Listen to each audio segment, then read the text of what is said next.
Hello viewers, welcome to my channel. Italian ভাষাতে কথা বলা শেখার জন্য আজকের ভিডিওটি হবে খুবই চমৎকার একটি ভিডিও। এখান থেকে আপনি গুরুত্বপূর্ণ কিছু কথোপকথন করা শিখতে পারবেন ইতালিয়ান ভাষাতে, এবং যে শব্দ বা বাক্যগুলো আমাদের দৈনন্দিন জীবনে দরকার হয় সেগুলো আজকে শেখাবো। তো আপনারা সকলে একটু মনোযোগ সহকারে, ধৈর্য সহকারে সম্পূর্ণ ভিডিওটি দেখবেন। ভিডিও দেখে কিছু শিখতে পারলে অবশ্যই একটি লাইক করবেন, একটি কমেন্ট করবেন, বন্ধুদের কাছে ভিডিওটা শেয়ার করে দিবেন। তো চলুন আমাদের আজকের ভিডিওটি শুরু করা যাক। আরেকটি কথা বলি, যারা চ্যানেলটিতে একদম নতুন সকলে সাবস্ক্রাইব করে রাখবেন। তো আমরা আজকে কিন্তু বাক্য শেখাবো। প্রথম বাক্যটি রেখেছি আমি ভাত খাচ্ছি। অনেক সময় আমাদেরকে যদি কেউ প্রশ্ন করে যে তুমি কি খাচ্ছ, তো আমি বলতেছি আমি ভাত খাচ্ছি। তো এই যে আমি ভাত খাচ্ছি এটা বলতে গেলে আমাকে বলতে হবে sto mangiando riso, sto mangiando riso। ইংরেজি হলে আমরা বলতাম I am eating rice, I am eating rice. আর ইতালিয়ান হবে sto mangiando riso। কারণ sto মানে হচ্ছে আমি, এখানে যে দিয়েছি sto mangiando, এই mangiando মানে হচ্ছে খাচ্ছি। তাহলে sto mangiando আমি খাচ্ছি, কারণ sto মানে তো আমি, mangiando মানে খাচ্ছি, sto mangiando আমি খাচ্ছি। কি খাচ্ছি? রিজো, রিজো মানে আমি রিজো খাচ্ছি। রিজো মানে কি? ইতালিয়ান শব্দার্থ রিজো, এটার বাংলা হচ্ছে ভাত। তার মানে আমি খাচ্ছি ভাত বা আমি ভাত খাচ্ছি, বাক্যটা এমন। পরবর্তী বাক্যটি আছে আমি এখন রান্না করছি, মানে আমি রান্না করতেছি। সেই ক্ষেত্রে যদি আমি বলতে যাই যে আমি এখন রান্না করছি, সেই ক্ষেত্রে আমাকে বলতে হবে sto cucinando adesso। মানে এটা কিন্তু রানিং, রানিং চলতেছে। ইংরেজিতে যেখানে আমরা আইএনজি ব্যবহার করি রানিং বোঝাতে, তো এই ক্ষেত্রে আমরা বলবো কুচিনান্দো, ইস্তো কুচিনান্দো আদেsso, আমি এখন রান্না করছি। আগেও শিখিয়েছি, এখনো বলতেছি ইস্তো মানে হচ্ছে আমি, কুচিনান্দো মানে হচ্ছে রান্না করছি।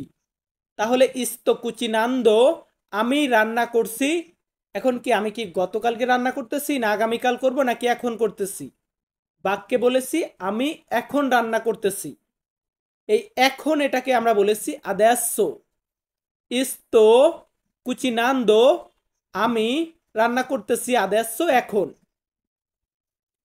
তার পরবর্তীতে আছে আমি কাজ করছি, মানে কাজটাকে আমি করব বা কাজটাকে আমি করেছিলাম এমনটা না, কাজটা আমি করছি। সেই ক্ষেত্রে আমরা বলবো sto lavorando, sto lavorando মানে হচ্ছে আমি কাজ করছি। সবাই একটা জিনিস দেখুন, লাবোরো মানে কি? লাবোরো মানে কাজ। আর এখানে দিয়েছি sto lavorando, আমি কাজ করছি। sto মানে তো আমি, পরাপর তিনটা বাক্যতে কিন্তু sto এসেছে। আর লাবোরান্দো, লাবোরান্দো মানে হচ্ছে কাজ করছি, মানে কাজটা রানিংয়ে করতেছি এমনটা বোঝাতে আমরা বলি লাবোরান্দো, sto lavorando, আমি কাজ করতেছি। যদি বলতাম শুনো লাবোরান্দো, তাহলে কি ভুল হতো? না, সে বুঝে নিত যে আপনি কাজ করতেছেন, বাট আমরা ব্যবহার করবো sto lavorando। এরপর আছে আমি বাজারে যাচ্ছি, আমি বাজারে যাচ্ছি এটা বলতে গেলে আমরা ইতালিয়ান ভাষাতে বলবো sto andando al mercato, sto andando al mercato। কেন? আমি যদি বলতাম সুনো আন্দান্দো আল মেরকাতো, এর মানে কি আমি ভুল বলতাম? না, আমার মানেটাও সে বুঝতো, বাট আমরা sto এই ক্ষেত্রে ব্যবহার করতে পারি। sto andando আমি যাচ্ছি। এখন আমি আমার শ্বশুর বাড়িতেও যাইতে পারি, আমি আমার মামার বাড়িতেও যাইতে পারি, বা আমি আমার কাজের প্লেসেও যাইতে পারি। sto andando মানে আমি যাচ্ছি, কোনো নির্দিষ্ট জায়গা নেই। নির্দিষ্ট জায়গা আসলো কখন? যখন বলেছি আল মেরকাতো, আল মেরকাতো মানে বাজারে, মেরকাতো মানে বাজার, আল মেরকাতো বাজারে, sto andando আল মেরকাতো আমি বাজারে যাচ্ছি। তারপর আছে কি আমি রাস্তায় অপেক্ষা করছি। ধরুন কথায় কথায় আমি বললাম তুমি কোথায় আছো, আমি তোমার জন্য অনেকক্ষণ ধরে রাস্তায় অপেক্ষা করতেছি। তো এই যে আমি অপেক্ষা করছি রাস্তাতে, এটা বলতে গেলে আমাদেরকে বলতে হবে sto aspettando per strada, sto aspettando per strada, আমি রাস্তায় অপেক্ষা করছি। এখানে sto aspettando মানে হচ্ছে আমি অপেক্ষা করছি। বলুন তো কি মানে আমি অপেক্ষা করতেছি? sto aspettando।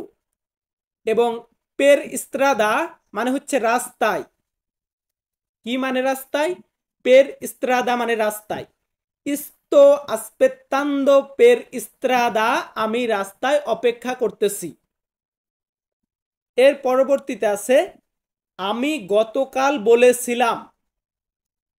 আমাদের বাক্যটা আগে বুঝুন। আমি এখন বলতেছি বা আমি ভবিষ্যতে বলবো, বাক্যটা এমন না। বাক্যটা আছে আমি গতকালকে বলেছিলাম।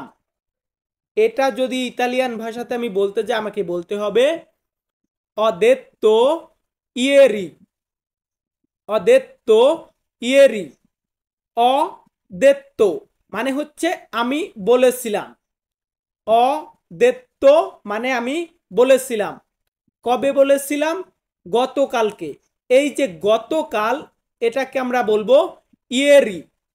ইয়েরি ইতালিয়ান শব্দ, এটার বাংলা হচ্ছে গতকাল। তাহলে আমরা কি শিখলাম? অদেত্ত ইয়েরি, আমি গতকালকে বলেছিলাম। এখন আছে আমি মাংস দিয়ে ভাত খেয়েছিলাম। বিষয়টা এমন না যে আমার মা আজকে মাংস রান্না করছে, আমি আজকে এখন খাচ্ছি।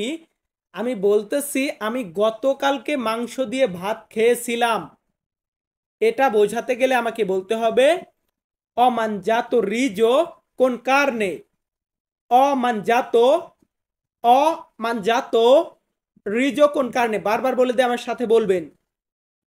এই বাক্যর ক্ষেত্রে অ mangiato মানে হচ্ছে আমি খেয়েছিলাম, রিজো মানে ভাত, কোন মানে সাথে, কার্নে মানে মাংস। তাহলে রিজো কোন কার্নে, মাংসের সাথে ভাত বা ভাতের সাথে মাংস। কি ভাতের সাথে মাংস? আমি খেয়েছিলাম। অমানজাত আমি খেয়েছিলাম, রিজো কোন কার্নে ভাতের সাথে মাংস। এর পরবর্তীতে বাক্যটি রেখেছি। ধরুন কোন একটা জায়গায় আমি বলতেছি আমি অনেকক্ষণ অপেক্ষা করলাম। আমি অনেকক্ষণ অপেক্ষা করলাম। এটা বলতে গেলে আমাদেরকে ইতালিয়ান ভাষাতে ব্যবহার করতে হবে অ আসপেত্তাতো, অ আসপেত্তাতো। এখানে কিন্তু আসপেত্তান্ন এমনটা নেই, এখানে আছে অ আসপেত্তাতো। তান্ত, তান্ত মানে ওইখানে অনেকক্ষণ বোঝানো হয়েছে। এখন আছে আমি এটা দেখতে যাব। কোন একটা পিকচারে আমি আপনাকে দেখালাম যে আমি এইটা দেখতে যাব, মোবাইল থেকে বের করে দেখালাম আমি এইটা দেখতে যাব। তো এই যে আমি এটা দেখতে যাব, এটা বলতে গেলে আমাদেরকে বলতে হবে andrò a vederlo, andrò a vederlo মানে হচ্ছে আমি এটা দেখতে যাব। এখানে andrò মানে হচ্ছে আমি যাব, andrò মানে আমি যাব, a vederlo, a vederlo এটা দেখতে। এখানে আর কারণে এটা বোঝানো হয়েছে, ভেদেরলোর কারণে দেখতে বোঝানো হয়েছে। তাহলে andrò a vederlo আমি এটা দেখতে যাব। এরপর আছে আমি তোমাকে টাকা দিব। ধরুন আমি বলতেছি আমি তোমাকে টাকা দিব, তুমি এসো তোমার বেতনটা আমি দিয়ে দেব। মানে দিয়েছি বা দিচ্ছি এমনটা না, আমি তোমাকে টাকা দিব বা আমি তোমাকে কিছু টাকা দেব। এটা বলতে গেলে আমরা বলবো তি দারো দেই সোলদি, তি দারো দেই সোলদি মানে হচ্ছে আমি তোমাকে টাকা দেব। এখানে তীর মানেটা হচ্ছে তুমি বা তোমাকে বোঝানো হয়েছে। দারো দেব, দেই সোলদি কিছু টাকা, তি দারো দেই সোলদি আমি তোমাকে কিছু টাকা দিব। তারপর আছে আমি একটু পরে চলে যাব। আমি আপনাকে বলতেছি আমি একটু পরে চলে যাব। এটা যদি আমি বলতে যাই আমাকে ব্যবহার করতে হবে parto un po' più tardi, parto, parto un po' più, più tardi, উচ্চারণটা সঠিক করবেন। parto un po' più tardi, আমি একটু পরে চলে যাব। তো পরবর্তী বাক্যটি আমরা রেখেছি আমরা এখন গোসল করব। মানে আমি কিন্তু একা না, বা এখানে আমি বা আমার বোঝানো হয় নাই, এখানে আমি বলেছি আমরা। ইংরেজিতে যে ক্ষেত্রে আমরা উই ব্যবহার করি, উই মানে কি আমরা।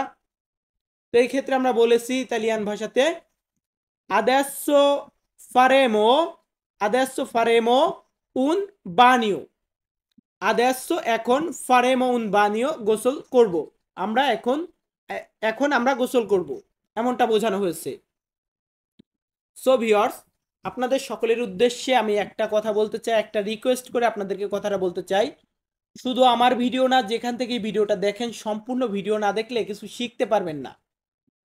ভাই, একটা লোক চেষ্টা করে শেখাতে, আপনি যেমন আপনার কিন্তু চেষ্টাটা কি শেখার জন্য। আমিও চাই যে আমার চ্যানেল থেকে একটা লোক শিখুক, সে আমার দুইটা ভিডিও দেখুক। আমার আজকের ভিডিও যদি আপনার না শিখতে পারেন, কালকে তো আমার ভিডিও দেখবেন না। তো সকলের কাছে একটা রিকোয়েস্ট, সম্পূর্ণ ভিডিওটা দেখবেন, এতে করে আপনি কিছু শিখতে পারবেন।